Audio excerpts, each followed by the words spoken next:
आणि आणि तसंच ज्या प्रकारे रियानजी नागुंडे यांनी सांगितलं की ह्या चेंडूमध्ये जर शुएब सुरेख चेंडू फेकतोय तो 1000 रुपयाचा पारितोषिक रियानजी नागुंडे यांच्याकडून असेल आणि इम्रानजी बोधू यांच्याकडून 500 रुपयाचा पारितोषिक असेल. नाही 500चे आता 2000 झालेले आहेत म्हणजे हा सामना जर जिंकवला शुएब जांजू यांनी 2000 म्हणजे हा चेंडू 2-3 हजाराचा तब्बल असेल.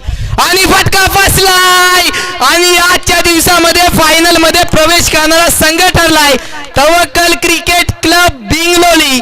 त्या विजयी संघाचा हार्दिक हार्दिक हार्दिक अभिनंदन. आजच्या दिवसामध्ये चांगलं प्रदर्शन आणि आता मात्र धिंगाणा होणार, पोरनायक ना राडा होणार. आपल्या टप्प्यात आला की कार्यक्रमच होतो आणि कार्यक्रमच केलाय. आजच्या दिवसामध्ये चांगलं प्रदर्शन आणि चांगल्या प्रदर्शनाने आजचा दिवस पाहायला होती रंगतदार केलाय. शुएब साठी इस्माईल भाई ओंबिलकर यांच्याकडून 500 रुपयाचा पारितोषिक असेल. शुएब आपण कॉमेंट्री बॉक्स मध्ये आपण स्वतः यायचंय, आपल्याला मात्र धनराशी लावण्यात आलेली आहे. तब्बल 3500चे मानकरी शुएब जांजू ठरलेले आहेत.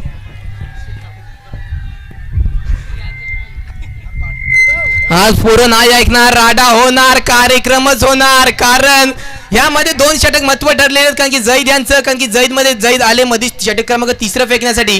3ऱ्या षटकामध्ये त्यांनी मॅचच फिरवून टाकली. 4थ्या षटकामध्ये आले शुएब आणि त्यांनी पहिल्या चेंडूवरती दुसऱ्या चेंडूवरती मोठा प्रहार करून सुद्धा त्याने कमबॅक केलं.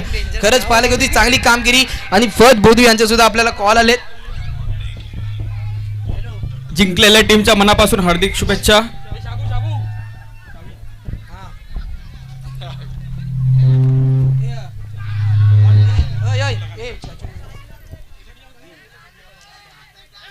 आणि आता गाणं लागले पाहिजेत. खरंच बोलत पोरं नायक ना राडा होणार. इतिहास घडवला आजच्या दिवसामध्ये तवक्कल क्रिकेट क्लब बिंगलोली या संघाने.